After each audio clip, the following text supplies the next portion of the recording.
In the heart of Brittany, 30 of France's bravest knights met 30 English champions under storm-darkened skies. This was no ordinary battle. It was a clash of steel, valor, and chivalric honor, where every blow shed blood on the crimson-soaked earth.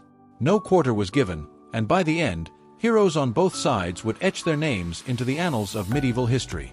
But what drove these knights to such a brutal contest? To understand this remarkable battle, known as the Combat of the 30, we must delve into the broader conflict that shaped the region. The Breton War of Succession, a war of political rivalry, honor, and national interest. The Breton War of Succession. The Breton War of Succession was a struggle between two noble factions.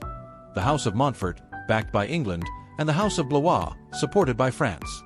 It was not just a localized conflict, but a part of the much larger and bloodier Hundred Years' War that raged between England and France.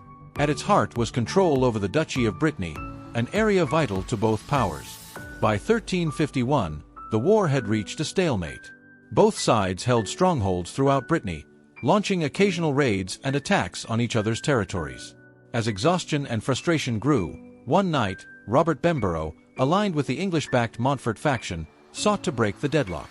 His challenge to Jean de Beaumanoir, the captain of the French-supported Blois faction, would set the stage for one of the most memorable tournaments in medieval history. The challenge and the stakes. The challenge was simple. Bemborough, confident in his knight's abilities, proposed that 20 or 30 knights from each side meet in a formal, chivalric contest. Not just a duel of swords, but a display of honor for the ladies they fought for: Joan, Duchess of Brittany, and Joanna of Flanders, the fierce leaders of their respective factions. Beaumanoir accepted the challenge eagerly. This wasn't just a battle to the death, but a chance to display the virtues of chivalry, loyalty, and Christian valor. Yet, beneath the romance of knighthood, bloodlust brewed.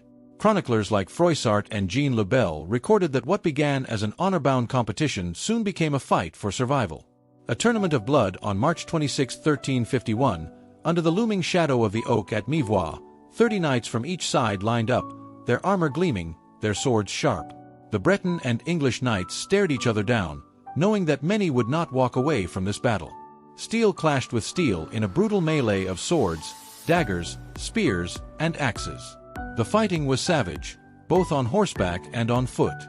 Famous lines from the battle, like when Beaumanoir, wounded and gasping for water, was told by his comrade Geoffrey Dubois, "Drink thy blood, Beaumanoir, thy thirst will pass," revealed the fierce resolve of these knights. Hours of relentless combat took a toll. Exhausted, both sides agreed to pause, bandage their wounds, and take what meager refreshments were available. But the break was brief, and the battle resumed with renewed ferocity. The turning point as the battle raged on, Robert Bemborough, the English leader, was mortally wounded, likely by the hand of Geoffrey Dubois. With their leader gone, the English forces regrouped, forming a defensive line. Despite repeated attacks, they held their ground, thanks in large part to a German mercenary named Croquart, whose skill was legendary. But the turning point came when a young squire, Guillaume de Montauban, mounted his horse and, in a daring charge, broke through the English lines. His audacious move unseated several English knights, causing the remaining combatants to surrender. By the end of the day, 9 English knights lay dead, and the survivors were gravely injured. The legacy of the combat. Though the Combat of the 30 did little to change the course of the Breton War of Succession, its legacy far outlasted the skirmish. It was celebrated as a perfect embodiment of the chivalric code, where honor, courage, and loyalty were tested to their limits. The battle was immortalized in songs, art, and literature, ensuring its place in medieval lore.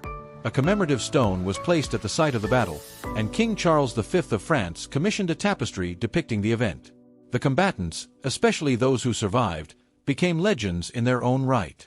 Froissart wrote extensively about the event, cementing its place in the chronicles of the 100 Years' War. The aftermath. The fame of the Combat of the 30 grew in the years following the battle.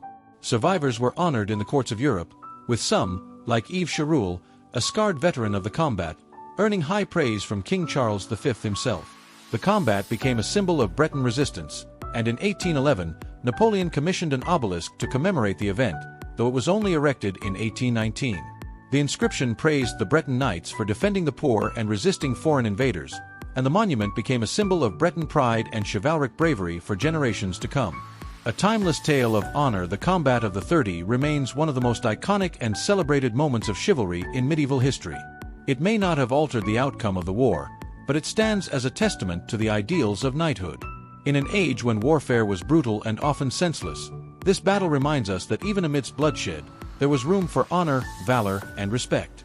So, as we reflect on the bloodied fields of Brittany, where steel met steel and lives were forever changed, we remember that sometimes, even in war, there can be moments that transcend the chaos, a reminder that honor, above all, stands the test of time.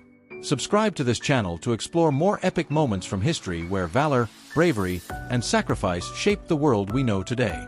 If you enjoyed this video, give it a like, share it with your fellow history enthusiasts, and don't forget to comment on what battles you'd like us to cover next.